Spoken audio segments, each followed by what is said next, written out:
And I have the great privilege of introducing our keynote speaker this morning, Mike Veny. And I had an opportunity to have a conversation with Mike last week in preparation for introductions. And I had a really fun and warm conversation. He's one of those people that you could sit and talk to forever. And one of the things that struck me about him,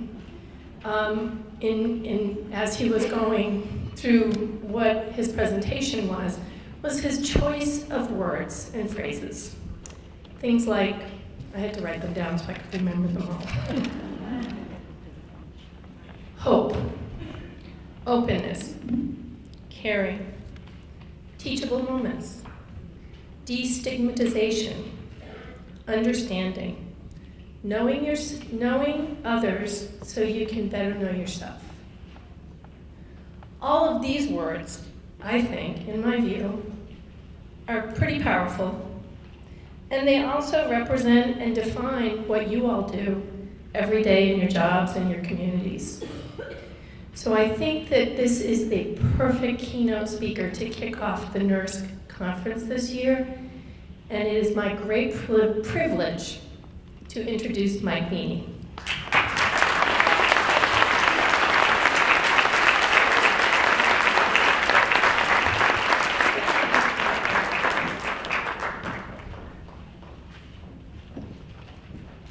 Good morning. Good morning. Can you all hear me okay?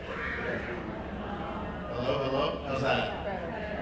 How's it going? Good. I'm excited to be here. This is my first time speaking in New Hampshire. And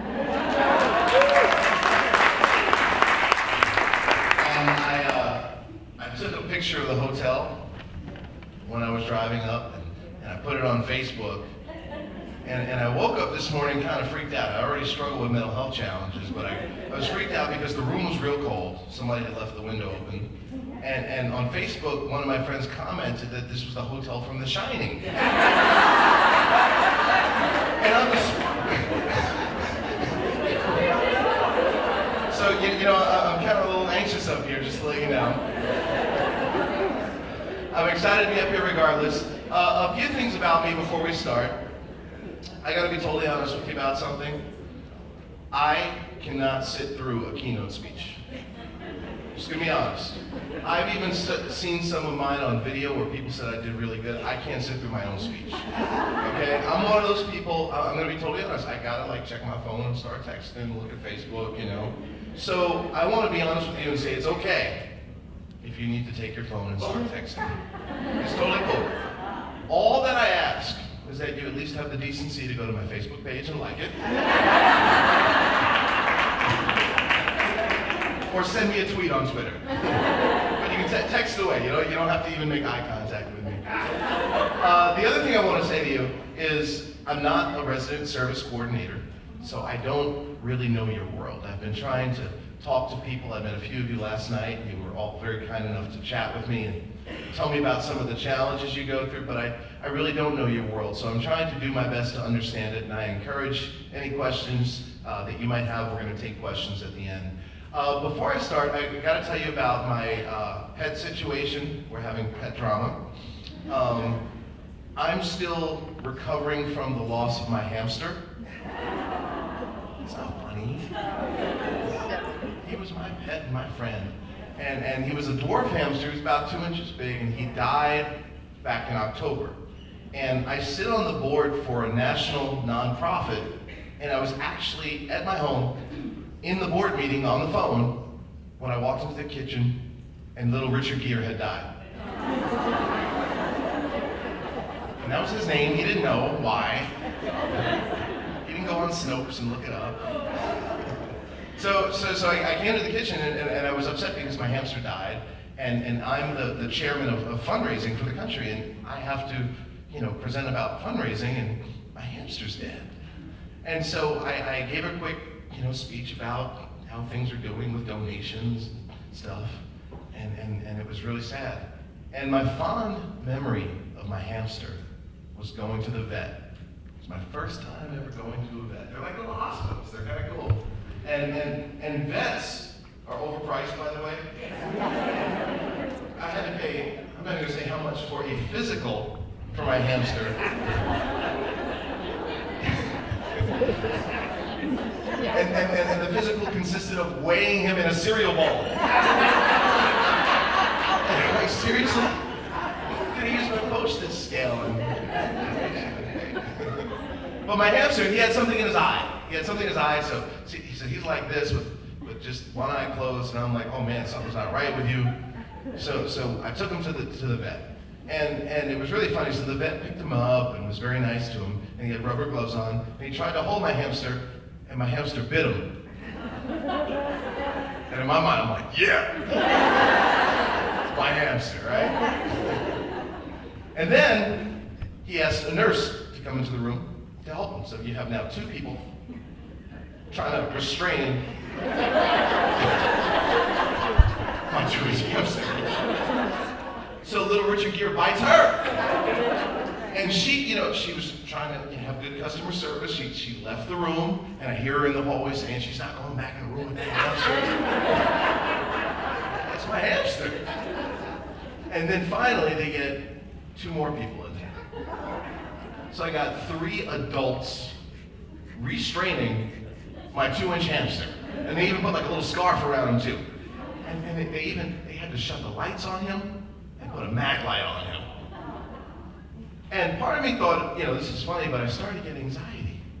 I started to really get anxiety in my chest. And I'm like wondering why, why am I getting anxiety? And I realized it reminded me of being in a psychiatric ward and seeing other patients get restrained. And I decided at that moment, I can never go back to the vet ever again. I just can't ever go through that. And so that's one of the reasons I'm having trouble with the loss of my hamster, because it brought up a lot of feelings about my past for me. So today I'm going to talk to you about this thing called stigma in mental health. Now, stigma is a word you hear a lot nowadays. In fact, it's kind of sexy to put it on something, right? Presentations about stigma. And I think a lot of times people really don't know what it means, so I want to talk to you about that. In our society, we are comfortable with talking about issues with people as long as they are from the neck down. Okay? You will see that, celebrities put their mastectomies online now. But anything from the neck up, we're really uncomfortable talking about as a society. I was in Los Angeles and a few weeks ago, and I went to Sizzler. I love going to Sizzler. People like, Mike, you can go to nicer places. I'm like, no, I like my cheap Sizzler steak. And I'm sitting there trying to eat my little cheap Sizzler steak, and I see on TV that in Fort Hood there was another shooting, and people talking about mental health again. And the only time we're okay talking about this mental health thing is when something happens. So the reason I'm here is because I care about all of you, and I know that you probably deal with people who have mental health challenges, and many of you have your own mental health challenges. So I'm here today because I care about you. I don't know you, but I really care about you, and I want you to hear me out. So even though I'm not a resident service coordinator, can you at least listen to where I'm coming from? Can you do that? So stigma, in my mind, is when people judge you, make negative assumptions about you, or discriminate against you because you're different. Or it's when you think negative things about yourself, or judge yourself, or discriminate against yourself because you think you're different. And I want to talk to you about transforming this stigma surrounding mental health into a strength. I was on Facebook. I love going on Facebook. And they have these things called infographics. People put up little pictures with words. And I'll never forget the day that I saw this. It was this 4-part picture, like an old cartoon in the newspaper. And in box number 1, it said, if you have a cold, and you put that on Facebook, feeling sick today with a frown, people will comment, feel better, take echinacea. In box number 2, it said if you have a broken arm, people will sign your cast. In box number 3, it said if you have to get surgery, people will come visit you. They might even give you a card or a little stuffed animal. And in box number 4, it said that if you have mental health issues, people get far away from you. Well, my name is Mike Veny, and I struggle with mental health issues. If you need to get far away from me, the door's right there. I've struggled my whole life with it. And people always ask me, what's it like? You know, for those who haven't had it, sometimes people think it's stress. And I just need to work on my stress level. And it's not. So I'm going to compare it to one of my favorite things in the world, the kitchen. I love food. So I'm going to introduce you to my kitchen now. And by the way, if you ever come visit me in New York, I'll show you my kitchen in my apartment, and I'll probably make you food. But this is my real kitchen. My real kitchen has this giant oven.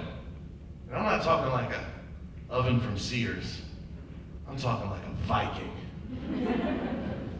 It's a real chef's oven here. And there are 4 burners.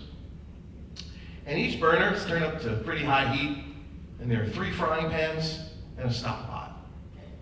In frying pan number 1 is my obsessive compulsive disorder. You said something to me the other day, and I cannot stop thinking about it. In frying pan number 2 is my anxiety. I've got a few hundred people in front of me, and I can feel it right now in my chest. In frying pan number 3 is my anger. I'm getting angry. And right here is a stock pot. And I take the ingredients from each frying pan, put it in the stock pot. Close the lid. That thing's about to boil over. But the best part about my kitchen, I can never get out of it. I'm stuck in it forever. In fact, I'm standing on stage in front of you, and I'm stuck in it right now. I can't get out of it. The cool part about it is it's like a fun house because there are mirrors everywhere. I've got curved mirrors, slanted mirrors, because everything is about me and everything's distorted. My mental health challenges have made it difficult for me to have relationships with people. It's made dating very difficult. And at the end of the day, I just want to connect with people, but yet I push them away because I'm really afraid of people. People say to me all the time, you seem like an extrovert. I'm really afraid of people. I think all of you are going to hurt me. And so I protect myself. So it's really been hard to live my life with these challenges, yet I've also learned to celebrate them at the same time and say this is a part of who I am. Stigma for me is a little bit different. When I tell people I have mental health challenges, they say, Michael, you speak well. You know, you're the CEO of your own company. You travel the world. You know, you go to parties, you fundraise. How do you have challenges? Well, they come in all different forms. You can't describe it physically what mental health challenge is. It's in your mind. So I want you all to keep that in mind. So some of the residents that you work with, I'm sure, have mental health challenges. Some of you might have it. And it's important to address them and talk about them. And I'm going to give you some more thoughts on that in a moment. You know, people always ask me when it started. You know, what did my parents do? We always go back into my upbringing. And for me, I just remember the fact that I was different than everyone else and I was defiant. And if people made me angry, you know, I had to flip out. It started with Catholic school.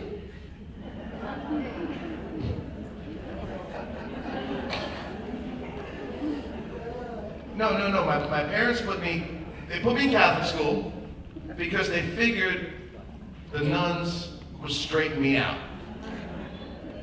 So I'll never forget the day I was sitting at my desk and Sister Pat confronted me. She told me to wipe the smile off my face. And I just tend to be one of those people that smile a lot. And I was sitting in the back of the class. I'm one of those people that's always in the back of the room smiling, you know, the troublemakers. But I wasn't doing anything. I swear I wasn't. So, the one time I wasn't, right? So I'm smiling. I'm in 4th grade now, and Sister Pat told me to wipe the smirker off my face. And I said, no. I mean, you know how that works in class. Everyone's like, ooh. And then we started getting into it back and forth. And then she grabbed my arm and said, I'm taking you out to the office. And I punched her. I said, don't touch me. And everyone's like, and she threw holy water on me.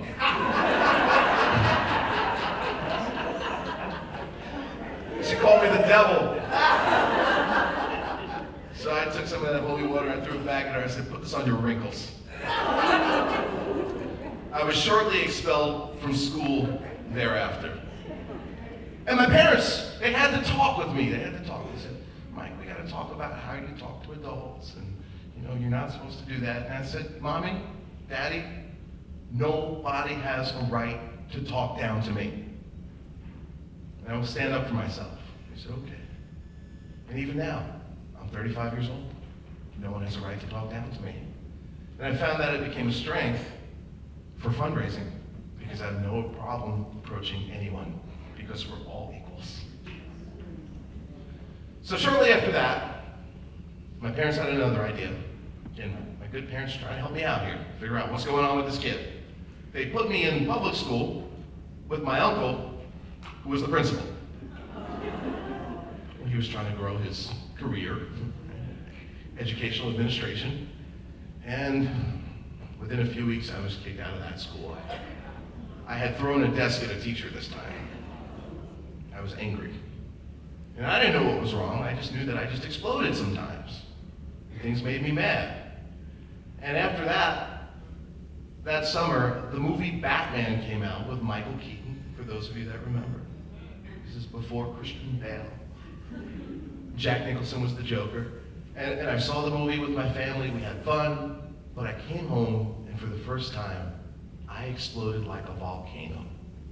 I destroyed my parents' home. I was angry, I didn't know why. No one knew why. I was throwing stuff everywhere. The police were outside, and I was hospitalized for the first time. So here I am, a 4th grader, in this thing called a psychiatric ward that's supposed to help me get better. Green walls everywhere. You know, I can't tell my friends. You know, my parents couldn't tell anyone, but you know, all the other kids knew. They knew something was up with me. I was that kid that no parent wanted their kids hanging out with. And so, it wasn't easy for me.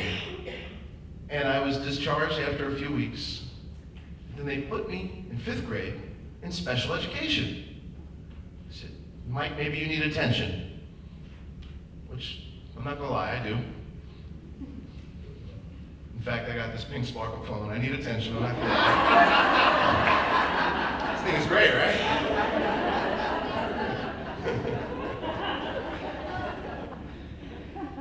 And I discovered something in special education. I discovered that I liked tapping my pencil on my desk.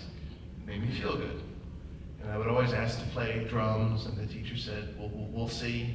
You need to behave, get X amount of stars, right? I had one of those systems.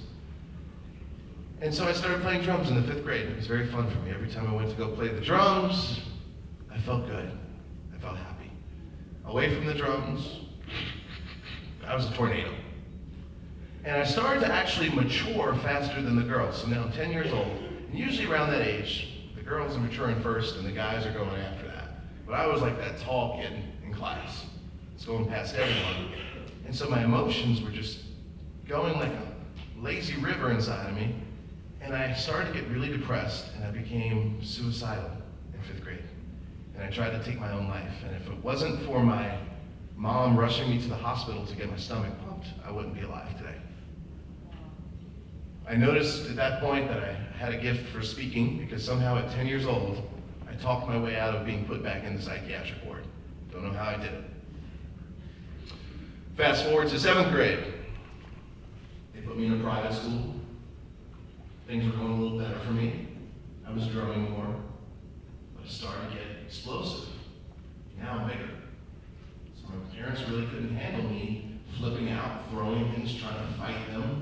threatening to kill them, cutting myself.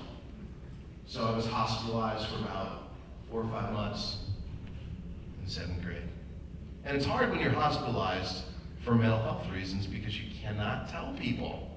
You know, if I had broken my leg, if I had a major surgery, I would have gotten a card from everyone at school that says feel better, right? I never got that. You know, friends just thought I was away with family or doing something. My parents couldn't talk about it. They didn't feel comfortable talking about it. And what do you say?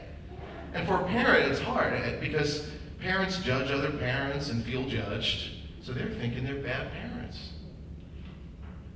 So 10th grade comes around. I'm fast forwarding here so you don't have to hear my whole life story. And I'm on my 3rd expulsion,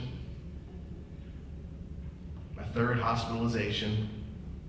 I think I was friends with everyone in the emergency room. I knew everyone's name. It was kind of like, hey, how you doing? It was constantly in there. My dad had to constantly take me there. And my mom said to me, look, we got to figure out a school situation for you. We just want you to graduate. You can graduate and go crazy if you want. You know, that's fine. They just want me to get out of high school. That was the goal. So, being defiant me, I said, no, I don't want to graduate. And he said, well, what do you want to do? I said, I want to play the drums all day. My dad said, you are not playing drums all day in my house. And I said, why not? He said, because I'll get arrested. You got to go to school. So I said, screw you, buddy. Get arrested. So my mom said, look, Michael, what do you want? If we could give you anything you wanted. My parents were desperate at this point. You know, they just wanted their kid to be okay. They didn't even care that I flipped out. I think they thought it was funny at that point. And I said, I just want to play the drums. It's the only thing that makes me happy. Whenever I play the drums, it makes me happy. And so moms are very sneaky, by the way, right? Y'all are sneaky. They're always up to stuff. And so my mom says to me, give me a week to figure this one out. Okay. So I'm very impatient, type A, the whole week. Mommy, what's going on? Mike, we'll talk about it in a few days. Tell me! No, we'll talk about it in a few days. So the week comes around, and she said, I think I found an answer for you. Would you be okay with playing drums for half the day? I said, yes. And she found a performing arts high school for me. Now, the story gets even better, because I still had my anger issues. I was still depressed. And I'll never forget going to this performing arts high school. I had a lot of hair.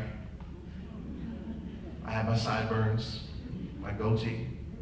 It was like 50 pounds lighter. And I got angry one day. And I went into a practice room and went to go play drums. So I was angry. And I went into the room.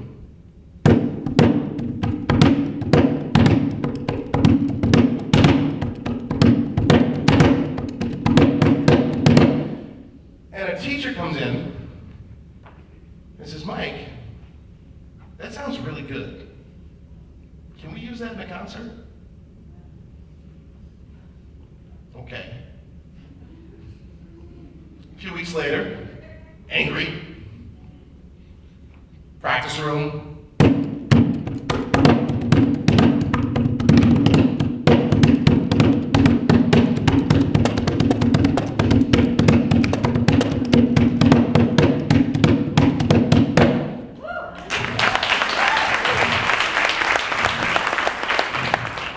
And the teacher comes in the room and says, can I hire you to play with my band this weekend?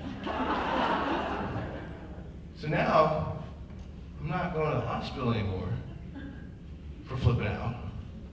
Not only do people like it, but they want to give me money. This is cool! So I decided to become a professional drummer Not because it's cool, and really it's actually not that cool. A lot of times I'm stuck in Los Angeles airport at 2 a.m. with a bunch of boxes by myself, wondering why I got myself into this. And that's really the most fun part about it. But I play drums because it makes me feel good.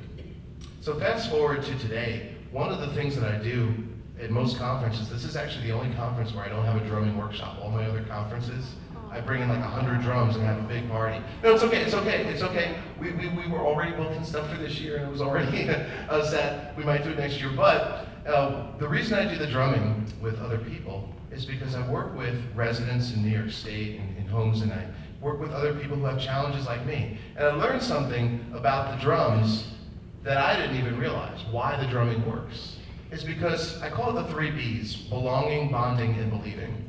We all have this innate desire to belong to something, you know? Even if we want to belong to the group of kids that thinks they're separate from everybody, we still want to belong to something. And when I get to drum with people, I get to belong, they get to belong. Number 2 is we get to bond.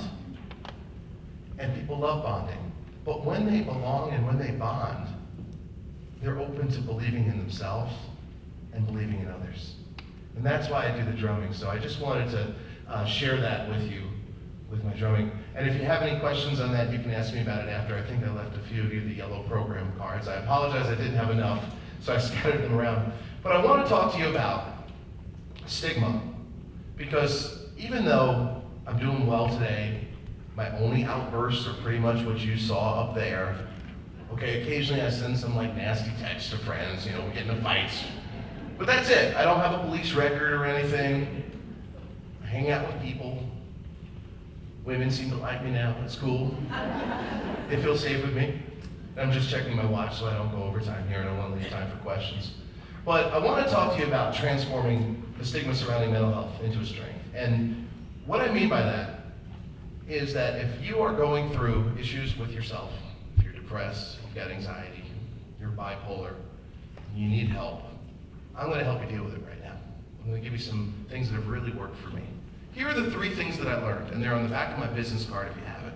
Number 1 is that whether you work with people who have challenges or you have challenges, doesn't matter. You need to take care of yourself. Number 2, no matter how you feel about your own challenges or others' challenges, you've got to keep it in the conversation. And number 3, you have to look for teachable moments. Let me start with number 1, taking care of yourself.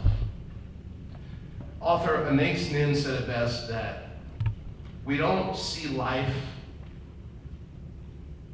as things are, we see life as we are. So when you take care of yourself, you can influence others. I always say, people like yourselves deal with the 3 P's at work: pressure, politics, and paperwork. Am I right? And you might even love your job. You might be very committed to it. But you can get burnt out pretty easily. So if you're not taking care of yourself, you're going to get burnt out and you're not really going to have influence over anyone. So keep that in mind. You have to find your way of taking care of yourself. My way is different. I go out and get sun. Yesterday I had to go out into the sun. I'm always in hotels and airports. It's important that I do that. I play the drums. I exercise. I want to share an interesting story about taking care of myself. And this is really a true story. This is before my hamster died. I had a leak in my apartment in New York City. And leaks can be very annoying. And the person above me was not answering his or her door. So the leak is getting worse and worse. And I'm putting notes under the door, knocking at the door, knocking at 4 a.m., everything I can do. No one knows who lives up there. So I go to the landlord, and I'm like, there's a problem. You gotta find this person. The landlord didn't even have the phone number. New York City. So I'm getting angry because I travel about 2 weeks out of the month. You know, I come back to see the hamster and check on him, but I came home one day and the ceiling had fallen on my hamster's cage. And my hamster, I told you how vicious he was. He looked upset and scared. So I took his cage and I apologized to him. I don't know if he understood it, but moved him into another room. And I was pissed. My ceiling had fallen. I don't got time for this. So my anger was really shooting up. And I took a walk to the coffee shop, tried to calm down, and I was still pissed. So now I got caffeine in me and I'm angry, right? This is not going to turn out good. So I get the call from this guy. He sounded real arrogant. He's like, "Hi, I'm the guy from upstairs. I want to meet you." "Want to meet me? You better meet me. I'm ready for a fight." So I walk from the coffee shop to my apartment. I am seriously about to punch this guy. This is not cool. So I'm walking to the apartment, not caring about getting arrested.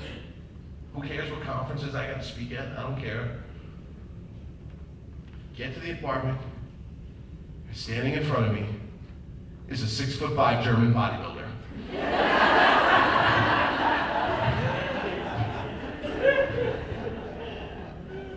Now it's amazing how things change. I was like, "Man, who are you? I've never seen you." "I'm a trainer." "Okay, can I show you the leak?"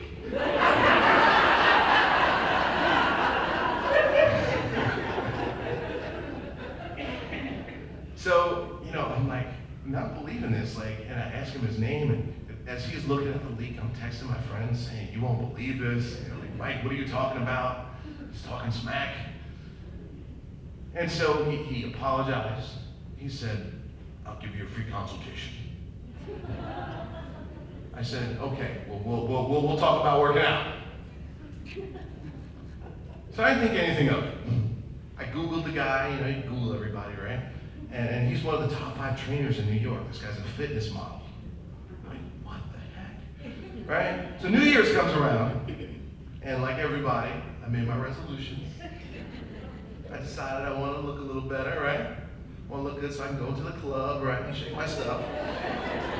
So I decided I'm going to be with the trainer. He owes me. Stupid leak, messing with my hamster. So I'm in this bodybuilding gym in New York, face to face in this small room with this guy who's looking at me very awkwardly. And I told him the truth. I like bacon, cheese, and garlic, and I don't want to give that up. I was like, just make me buff. We don't need to go through much to help me out here, right? Give me a quick fix. Give me some exercises. So he's just staring at me, and I'm feeling this is getting really awkward. And he says, "Mike, I gotta tell you something." I said, "What?" He goes, "I go to your blog, Transforming Stigma, and I'm a subscriber." It's like, "Oh, the mental health stuff." "Yeah. You have something you want to talk about?" And he said, "Yes. I'm bipolar, and I struggle with anxiety.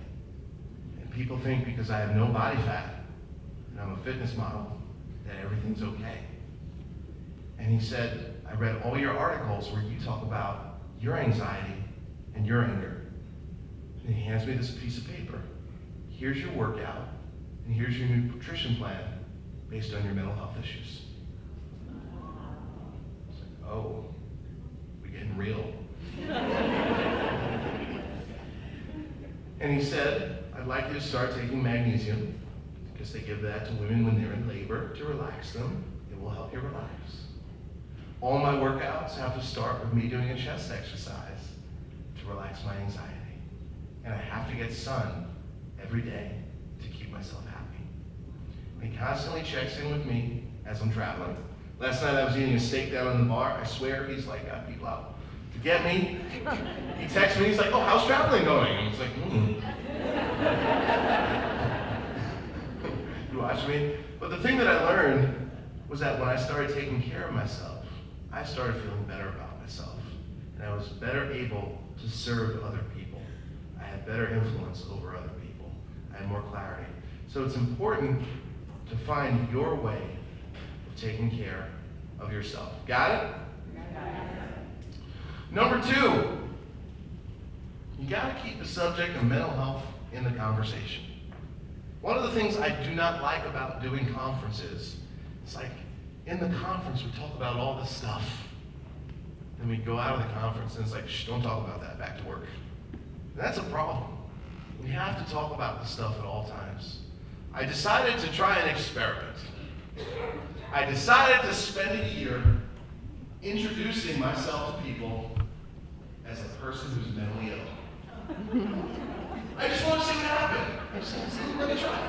And I don't ever use the term mentally ill. I want to see what people like run from me, what they do. So every person I met, no matter what state I was in, I was like, hi, my name is Mike. I'm mentally ill.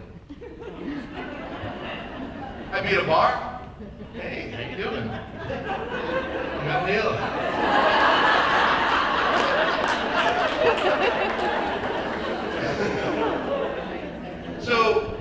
So what was interesting was the response that I got. Not a single person ran from me.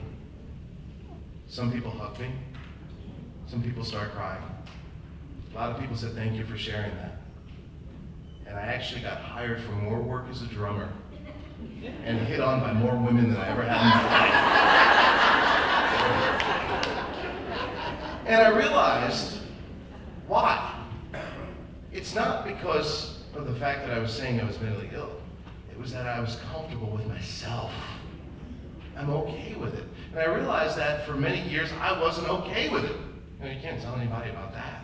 My parents would say, if you told anybody about this and they're going to hire you for stuff, Mike, no. So I felt comfortable with myself. There are many things that we want in legislation. We're always fighting for stuff. Better laws around housing, better laws around this. And one thing I've learned about life is that if you keep things in the conversation, you will eventually get legislation. Case in point, gay marriage. Whether you support it, whether you're against it, doesn't matter. It's getting legislation because people keep it in the conversation. Everyone understand that?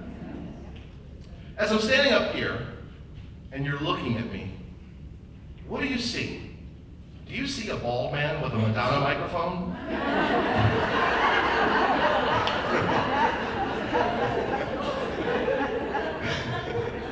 Do you see a bald African American man?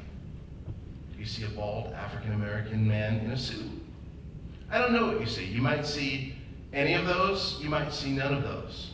But let's just say for a moment, you say that you see a bald African American man on stage.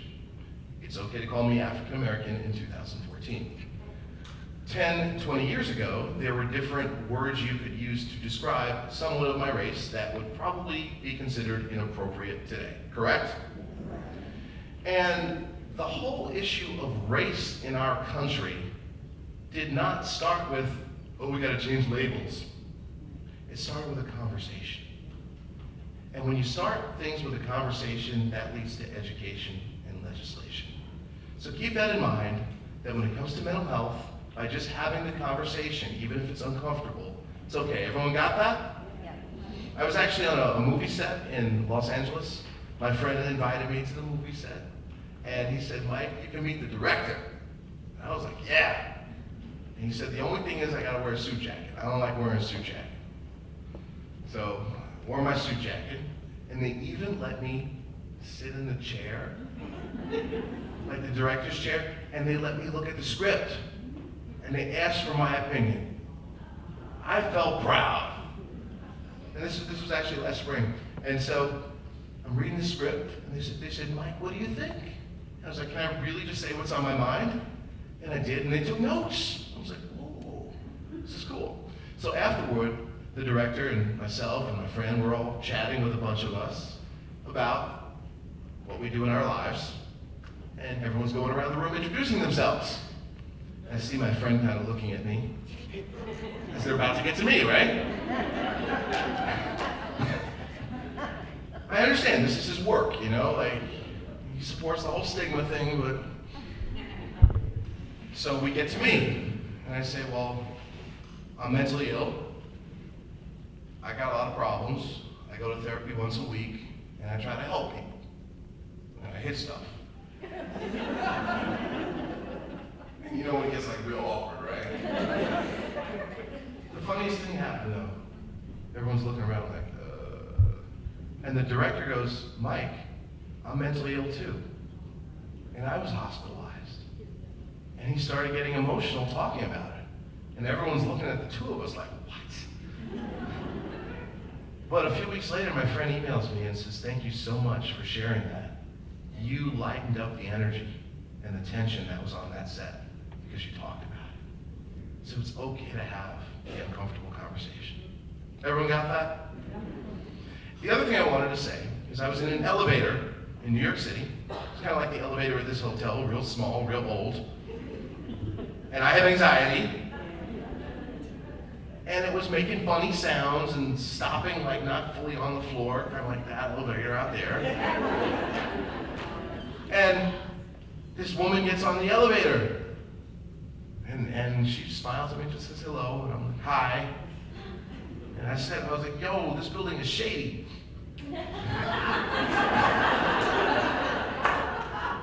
And she goes, yeah, I know, I work here. Whole elevator conversation here. And I was like, oh, what do you do? She goes, I'm a therapist. And I'm like, oh, I'm mentally ill. Can I have your card?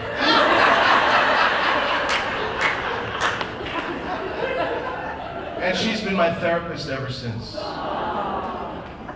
I'm okay talking about it. I think it's important to talk about it. So number one, take care of yourself. Number two, keep it in the conversation. Number three, look for teachable moments. Chances are, there's someone in this room going through some real crap in their life. Well, one of the best ways to help yourself is to help someone else. That's why 12-step programs are so successful. You help yourself through helping others.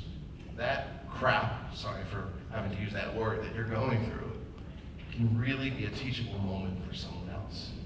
I had a wonderful meeting with the sponsors that work with me. I have a lot of sponsors because I do a lot of work. Even a beverage company I was working with for a while. And we were having a meeting. And of course, when they get to me to talk about what I do, it gets real awkward. And one of the executives came up to me after a meeting and said, can I talk to you in the hall for a second?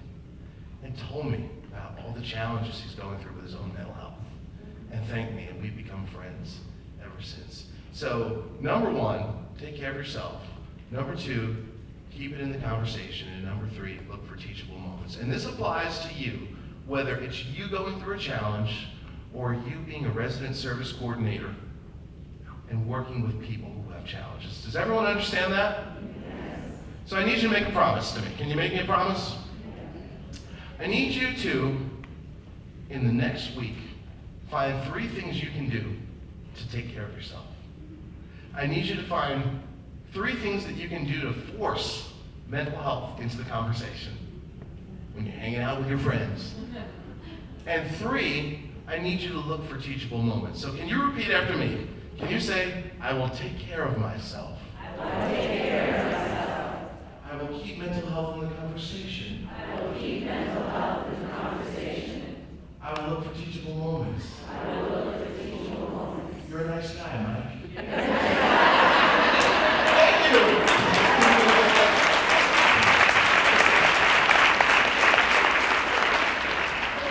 And before I end, I just want to say that in my back table, I think most of you took my business cards, but if you want to contact me, I actually do drumming in residences. I speak around the country. If I can be of help to you, I also train staff with drumming, so I do a lot of staff trainings in corporate America. Actually, one of my favorite groups to train was the Wounded Warrior Project. I got to train some of their executives.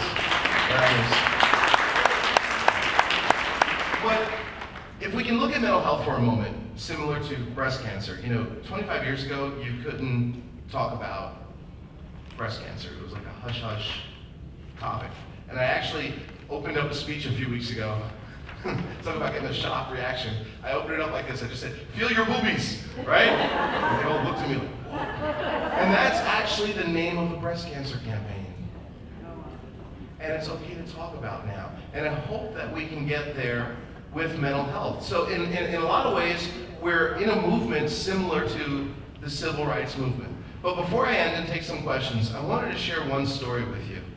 If you think about the civil rights movement, the person who's the face of starting it is this woman by the name of Rosa Parks, correct? Yes. And if memory serves me correctly, Rosa refused to give up her seat on a segregated bus. Am I correct? Yes. Now, I learned something about Rosa. Rosa got arrested because of this. 5 years prior to Rosa, several other blacks got arrested for doing the same thing.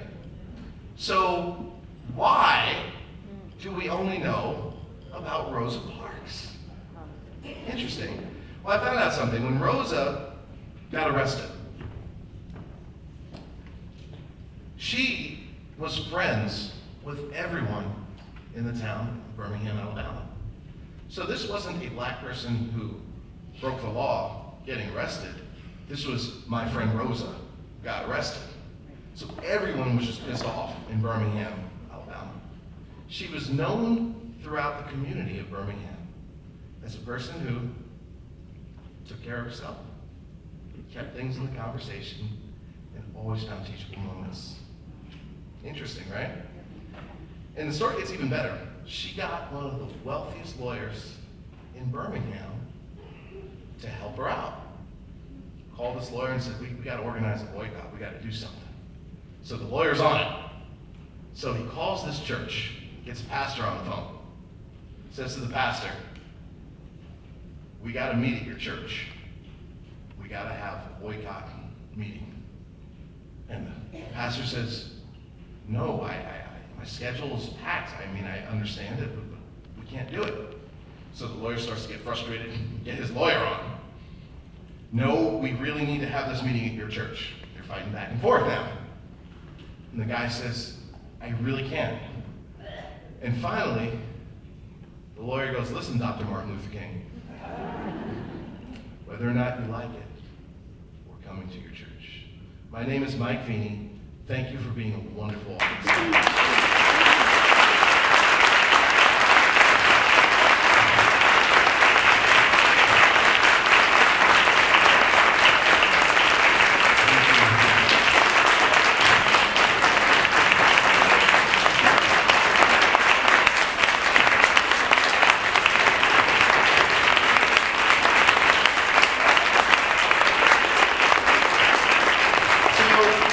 Before we get going, I left a few minutes for questions. Some of you might have some questions. If you want to even not ask me publicly, you can always email me or call me. But does anyone have any questions before we head on out? Yes? I just want to give accolades to your parents. You want to give accolades to my parents? Can you write them a letter? If you write them a letter, that'd be great. Sometimes they still worry about me. You have a question in the back, yes? Say that again? Can I play some drums for you? On the stage?